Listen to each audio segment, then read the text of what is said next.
Os jovens já começam a apresentar sinais de uma espécie em extinção.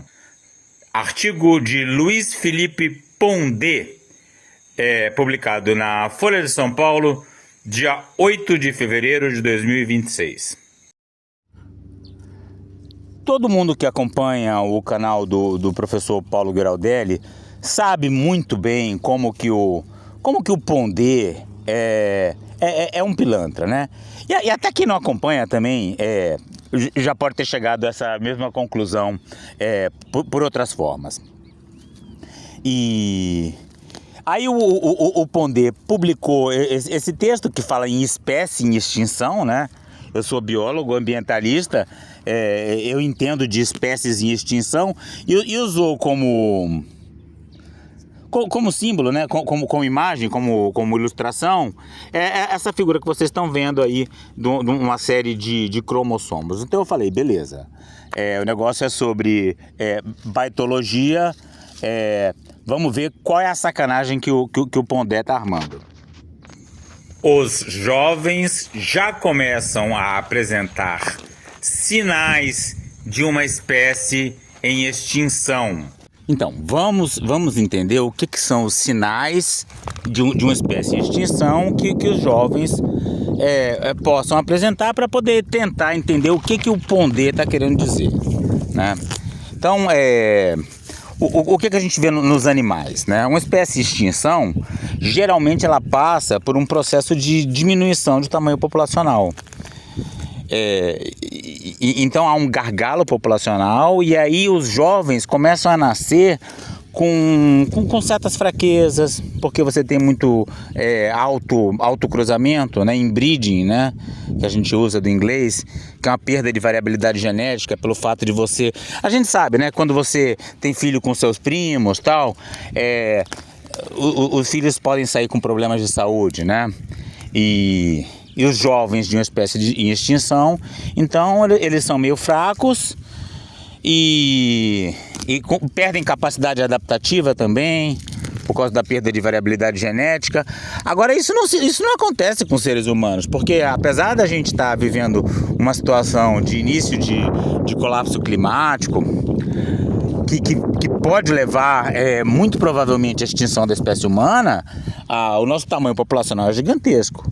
Então, essa perda de tamanho populacional e essa fraqueza aí não existe. Talvez o Pondé esteja vendo outra fraqueza, mas aí não tem nada a ver com perspectiva ou não de extinção da espécie humana. A área de estudos do futuro muitas vezes é tomada por delírios ou por agentes que querem vender seu peixe tecnológico. Olha, é tudo muito confuso, então a gente tem que ir com cuidado, tá? A área de estudos do futuro, não existe uma área de estudos. Nem você fala assim, vou para a faculdade, o que eu vou estudar? Estudos do futuro. Né? Isso é uma loucura, porque o futuro ele pode ser visto do ponto de vista econômico, filosófico, biológico, artístico. Então não é bobagem. Agora ela é muitas vezes tomada por delírios. Aí a gente está vendo o delírio da Cuca Pondé e pessoas que querem vender o seu peixe tecnológico. Vender o seu peixe tecnológico? O que é o peixe tecnológico? A pessoa fala em peixe tecnológico, eu já imagino um peixe robô, um peixe com GPS, nadando por aí. A metáfora de vender o peixe não pode ser, né? Não, é sobre tecnologia, né? O Pondé fala como que a tecnologia traz tragédias, mas aí, mais adiante no texto ele associa o fascismo ao rádio, sei lá, a Revolução Protestante ou as Cruzadas a tradução da Bíblia, e agora a internet que estaria nos levando à extinção, né? Ele culpa a internet e a emancipação da mulher. É uma loucura pesada, mas vamos ler para entender. Ou por gente que... Você vai rir o quê? Por que é um peixe tecnológico? Não sei o que é peixe tecnológico. Seu peixe tecnológico. Ou por gente que quer minar as almas assustadas. Eu não acredito em alma, né? Mas assustado eu estou. Por exemplo, esse fevereiro seco. Choveu antes de ontem, mas parou. Cara, essa é para ser a época mais chuvosa do ano na Amazônia. Não tá chovendo direto. É só sol. Porra, se eu não ficar assustado com isso. Essa área não pode ser edificante, porque se assim for, perde o foco. Essa área eu suponho que seja os estudos do futuro. Quer dizer, os estudos do futuro não podem ser edificantes ou vão perder o foco. Não tem como entender um negócio desse. Se fosse redação do Enem, eu zerava na hora. Aliás, não é surpresa, né? Que nunca conseguiu entrar na universidade. Pensar o futuro é olhar as condições materiais, sociais e econômicas que determinam o mundo. Materiais, sociais e econômicas que determinam o mundo. Ambientais não, né? Ou ambientais está no materiais. Porque ele fala de extinção da espécie humana e tal, mas ele não toca no assunto meio ambiente. É cada loucura que ele fala sobre os mais variados assuntos, a questão ambiental passa longe. E checar se elas deverão sofrer alguma mudança significativa. Então o estudo do futuro para o Pondé é ver como as coisas estão e ver se elas vão mudar. Nossa, é um gênio. Maravilhoso. É curso de como andar para frente. Se não houver indícios de tais mudanças, a tendência em questão deve permanecer.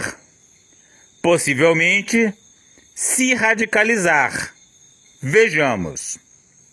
As redes sociais estão causando transtornos nas democracias.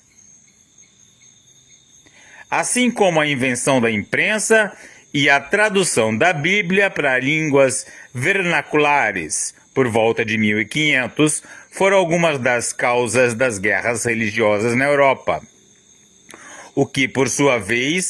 Então é isso, né? A Bíblia e a imprensa, a Bíblia traduzida, tudo criou guerras religiosas na Europa e agora as redes sociais ameaçam a democracia.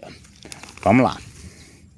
Criaram condições materiais e sociais e políticas para o surgimento do Estado laico e da liberdade religiosa, depois de muito sangue derramado e destruição. O rádio catapultou o fascismo na primeira metade do século XX. O rádio catapultou o fascismo? A gente sabe da relação do fascismo com o rádio, né?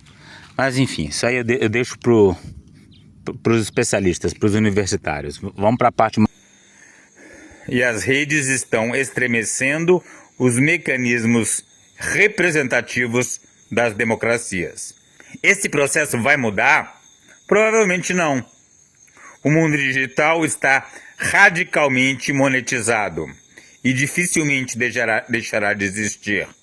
A tendência é que seus feitos sejam radicalizados e se frutifiquem em formas ainda desconhecidas. Tentativas de regular implicam em perdas de competitividade nas sociedades, que reprimem os avanços da área.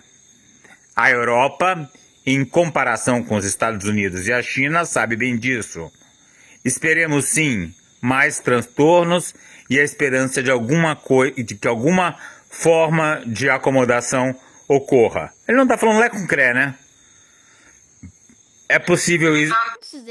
Mas peraí, as guerras foram por causa do rádio, o fascismo surgiu por causa do rádio. Que correlação é essa? A cruzada foi porque traduziu a Bíblia? Isso eu nunca tinha ouvido falar, não. É possível esperar que uma educação para esse impacto aconteça a curto prazo? Uma educação para esse impacto aconteça a curto prazo? Difícil crer. No Brasil, por exemplo, assim como na maior parte do mundo, a educação é um lixo em quase todas as áreas. É isso que o professor fala, né? Que o Pondé fala. A educação no Brasil é um lixo, né? Não é verdade, não é verdade. A educação no Brasil não é um lixo, né? Tanto é que eu estou trabalhando aqui na educação e a minha aula não é um lixo. Como esperar? Tá, eu gravei esse texto ontem à noite e hoje de manhã, né? Hoje já segunda-feira. Tô aqui na beira do rio Xingu, vendo se tem alguma coisa que eu posso complementar nessa análise desse texto tão tosco. Que crianças que mal sabem ler, escrever e contar possam enfrentar os transtornos sociais, econômicos e políticos que virão pela frente. Você vê então que ele fala em transtornos sociais, políticos e econômicos que virão pela frente. Os transtornos ambientais, que são aqueles que definitivamente virão, com toda certeza, ele nem cita. Por que ele não cita, né? Porque ele é distraído? Não, não é. É porque ele é um vendido do agro, né? Então, o Pondé já veio aqui em Altamira fazer palestra, né? E ele falou como que o problema da sociedade são as mulheres que não querem ter filhos, a emancipação das mulheres. Esse é o discurso principal dele. É o que ele vende por aí, né? O problema da emancipação da mulher, nossa, a liberdade da mulher. É um problema seríssimo para o Pondé, que certamente odeia as mulheres. Nossa, ainda tem muita coisa. Com a entrada da inteligência artificial no mundo, em todas as suas esferas, inclusive na política, o processo tende a se agravar. Muito desemprego, muitas pessoas inutilizadas surgirão. O que fazer com elas? Ninguém sabe. Eu também concordo com o professor Paulo sobre um certo exagero que eu vejo em relação à coisa da IA, né? E o apocalipse da inteligência artificial. Existem agora os olha aqui, ó, a sementinha, ó. Já tem a semente para a nova geração. A nova geração de florzinhas está vindo. Então, o Nicoleles, né, que tem quando junta com o Cubori, aí começam a falar da bolha da IA e tal. Isso tudo me parece um monte de lero-lero. A questão ambiental, eu acho que é proeminente. E eu vou até mostrar um trecho de um vídeo do Nicoleles aqui no final, quando ele faz uma análise da universidade, que eu acho que é uma análise que vale a pena. Mas vamos em frente, vamos continuar com o Pondé. Ainda tem o Leandro Demore também. O mundo será dos idosos, jovens serão raros. Os jovens já começam a apresentar sinais de uma espécie em extinção. O que é sinal de uma espécie em extinção? Desordem cognitiva. Então, o jovem que o Pondé mais gosta de atacar é a Greta, né? Porque é uma mulher e é preocupada com a questão ambiental. É um símbolo da luta da questão ambiental e também preocupada com o genocídio do povo palestino, que aparentemente não é um problema tão sério assim para o Pondé. Né? Talvez o Pondé ache que a Greta, na verdade, ela tem desordem cognitiva. Incapacidade de lidar com o ambiente hostil. Vale salientar que o meio ambiente sempre... O jovem tem incapacidade de lidar com o ambiente hostil. Agora o agro que ele defende, não. Esse aí pode ter todo o subsídio, pode ter todas as obras feitas para agradá-lo. A gente pode destruir a Amazônia, a gente pode acabar com o planeta, porque o agro precisa de todo apoio. Agora o jovem não. O jovem ele tem uma incapacidade de lidar com o ambiente hostil. Vai vendo. Foi hostil. Do contrário, não existiria seleção natural. Então ele fala, o mundo sempre foi hostil, do contrário, não existiria seleção natural. Quer dizer, ele está naturalizando a hostilidade, né? Isso é uma bobagem. Claro, a seleção natural é a exclusão do mais fraco, quer dizer, o menos adaptado para as circunstâncias locais. Mas também você pode dizer que o mundo sempre foi receptivo. Do contrário, não teria a vida. Não teria esses milhões de espécies. assim, tão bonitos, tão maravilhosos, que sobrevivendo aí há bilhões de anos. Então, o mundo também sempre foi receptivo, tá? A gente não precisa naturalizar a fome, a morte e o sofrimento. E ainda mais quando a gente fala em termos políticos humanos, né?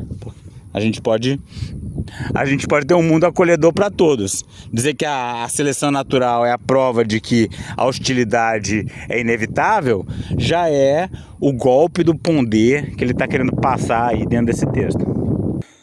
Instabilidade emocional, insegurança estrutural, radicalização de comportamentos contrários ao convívio coletivo, redução drástica na capacidade reprodutiva.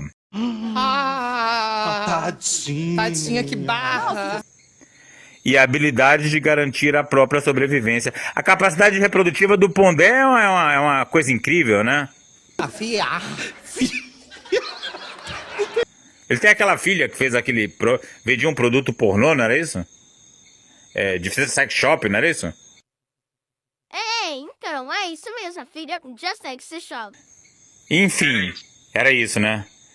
Enfim, todo o processo de adoecimento mental das gerações mais jovens deveria ser analisado desde o ponto de vista da seleção natural. Entendeu o que ele quer dizer com cuidar do processo de adoecimento mental dos jovens do ponto de vista da seleção natural? Sabe o que é? A sobrevivência do mais forte. Se você está adoecido é porque você é fraco. Não é porque seus pais não têm condições, porque você tá fudido, porque você tem que trabalhar. Não, é porque você é fraco. Deixa a seleção natural agir. Puta que pariu. Esse é o Pondé. E decorrente extinção de espécies não adaptadas. Mas a seleção natural não diz nada sobre extinção de espécies. A seleção natural é um processo que acontece dentro da própria espécie. Extinção de espécies não adaptadas. Esses caras que resolvem falar de biologia só falam merda. O que ele quer dizer com isso, né? Não é só que ele tá falando merda porque ele quer falar baitologia, não. Ele tá falando que, olha só, o mundo é cruel, você se não quiser ser eliminado barbaramente, cruelmente, que é o equivalente de ser extinto, adapte-se. Não seja imaturo de ficar reclamando, querendo mudar, querendo melhorar o mundo. É essa merda aí mesmo e você que se vire. E a Greta tem problemas mentais. Claro que os jovens em risco de extinção implicam também na extinção da própria espécie. Jovens em risco de extinção implicam na extinção da espécie. É difícil até de entender de tamanha bobagem, né? Ele diz que os jovens estão em extinção. Não dá para saber se é porque eles estão se lascando ou se é porque tem cada vez menos jovem, porque as mulheres porque as pessoas estão se reproduzindo menos. E isso aparentemente é um problema para o Pondé. Então acho que ele vai entrar nessa parte agora. Que a extinção dos jovens resulta na extinção da espécie. É uma pena, né? Porque se pudesse todo mundo nascer velho, todo mundo já nasce com aquela cara de Pondé, não precisava do jovem, a espécie estava salva. Como é que é? Claro que jovens em risco de extinção implicam também na extinção da própria espécie, da qual eles são o futuro. Essa frase não faz sentido. A espécie Sapiens nunca deveria ter sido compreendida como uma espécie racional, mas sim como passionalmente desequilibrada. A espécie Sapiens. Ele fala espécie Sapiens porque Sapiens significa dotado de sabedoria, né? Mas uma coisa é o que o Freud mostrou pra gente, que o inconsciente tem um papel grande na nossa mente. Outra coisa é dizer que nós somos desequilibrados. E tendendo à entropia. Entropia que vemos hoje em dia. Cacete, que confusão, Hannah.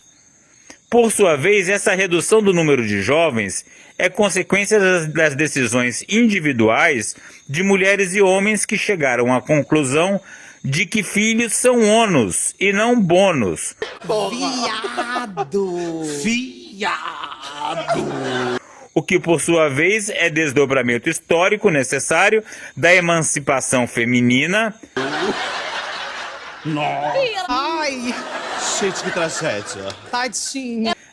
que tem como um dos seus pilares a redução do número de filhos, Ah, que tadinha, a fim de facilitar a sobrevivência das mulheres no mercado de trabalho. Então é isso, é a mansão feminina que está levando a espécie humana à extinção.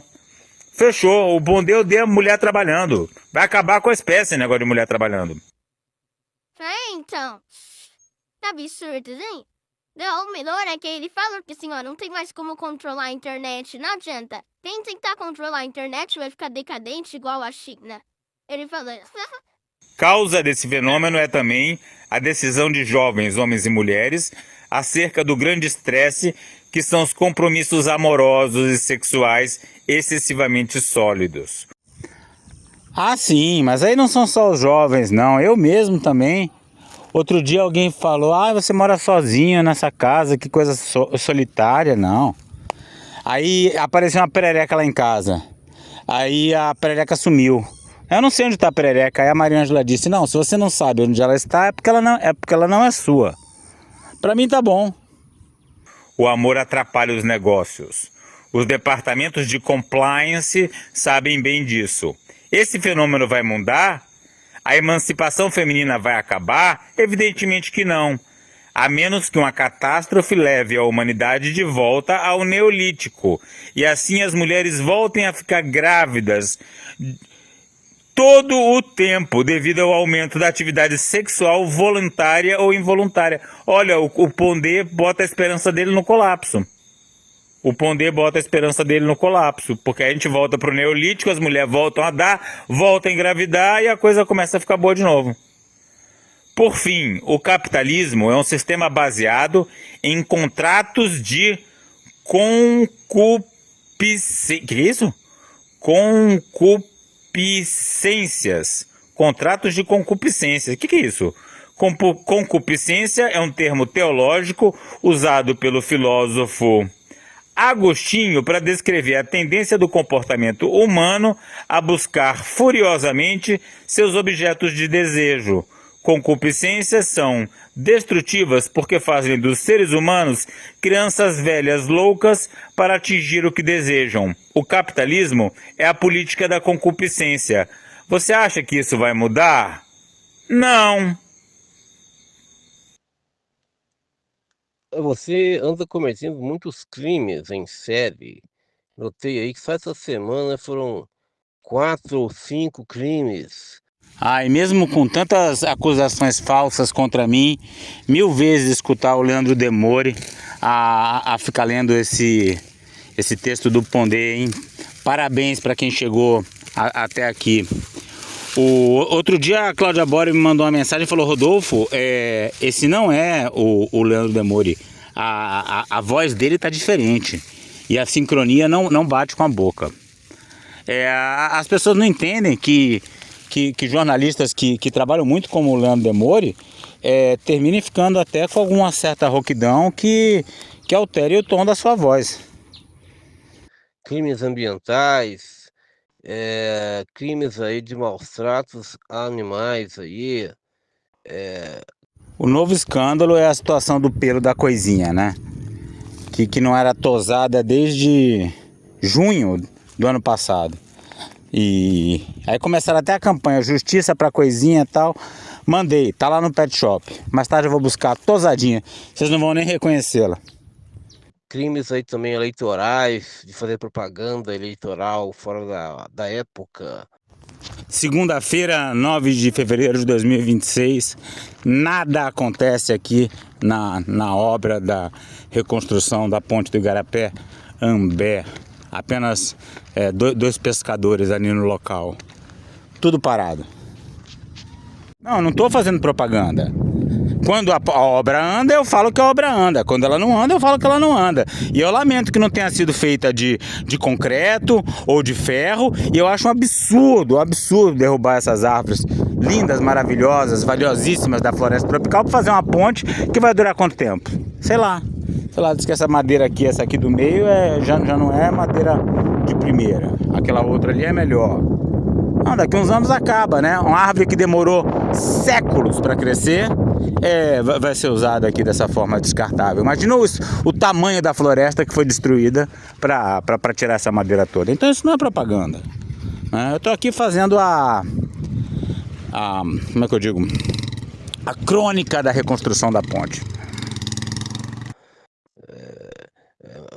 O crime aí de pegar uma perereca e ficar aí maltratando ela dentro do seu banheiro. Olha aí, ó, o professor Paulo Graudelli tem uma periquita, eu tenho uma perereca. Aí, ó.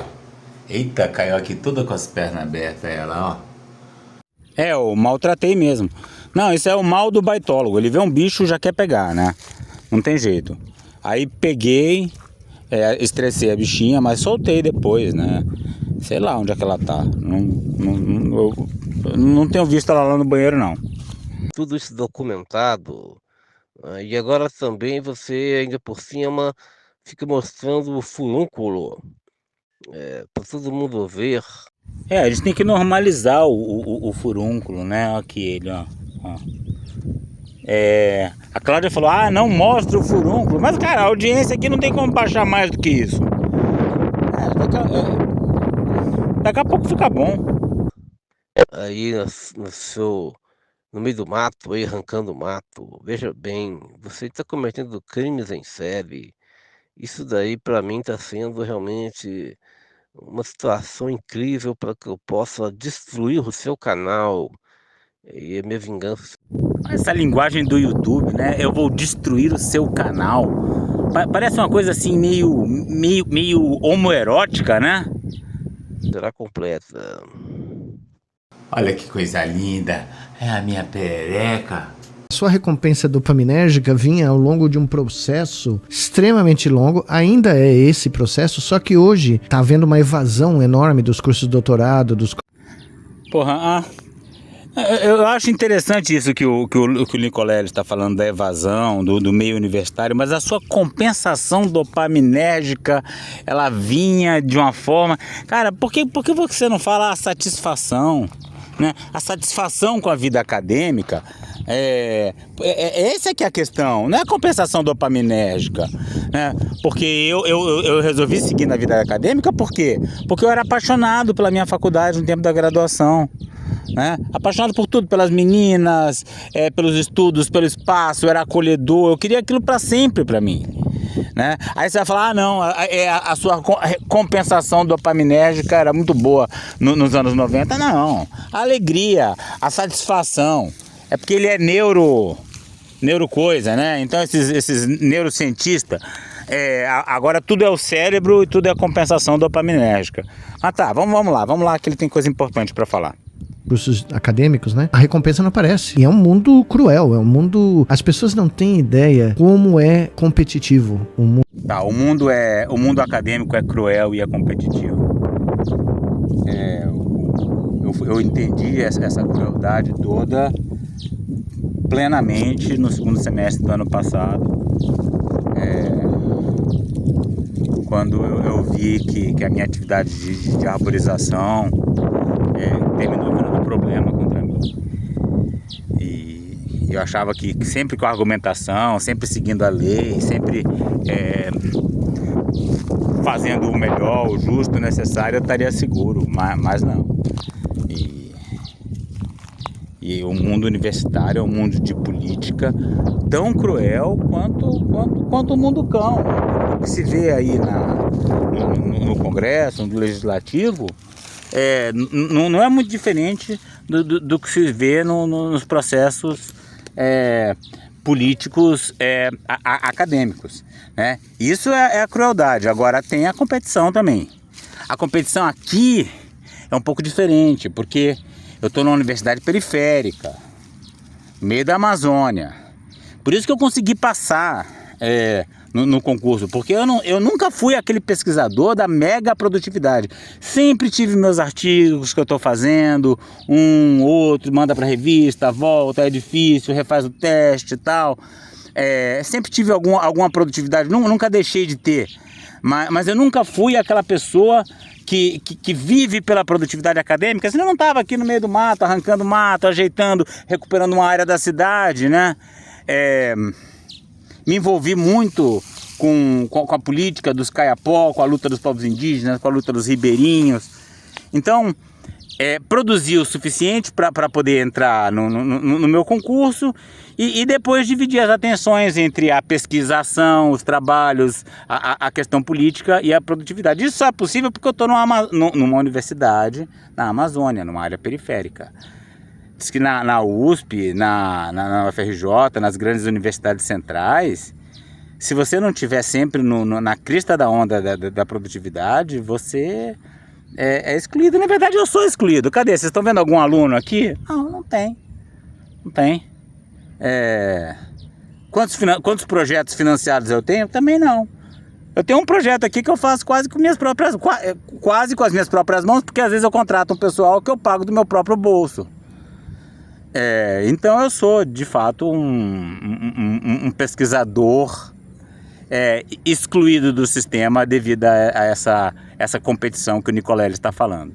O mundo acadêmico é um troço que depois que você passou 30, 40 anos no negócio como eu, você olha pra trás e fala, como é que eu sobrevivi um barato desse? Porque é na jugular, o tempo inteiro. Eu acho que o que me ajudou a sobreviver foi esse contato mais próximo com a natureza que eu tenho aqui na Amazônia. Olha só isso aqui, olha. Olha que maravilha, a quantidade de borboletas que está aparecendo aqui. Isso é transformador. Agora, se você for hoje na universidade, tá? Você vai ver o que está sendo feito com o jardim que eu deixei lá. Deixa pra lá, que eu não quero saber de confusão. E hoje você não consegue manter esse jovem ou esse, né? É muito difícil. Então, o que está acontecendo? Hoje você não consegue manter o jovem com o mesmo nível de envolvimento que a gente conseguia nos anos 90. Né? A USP era uma mãe, a USP era uma casa. Só não tinha lugar mesmo para dormir. Por isso que era só isso que eu fazia quando eu saía da USP. Ia lá, dormia e tomava um banho e voltava de novo. Né? É uma festa contínua. É estudo, é festa, é palestra, é ativismo, são amigos, estava tudo lá. A universidade não é mais assim. Por isso que quando eu cheguei aqui e encontrei uma universidade que não tinha um jardim, eu falei, não, eu preciso dar um jardim para essa universidade. Precisa ter sombra.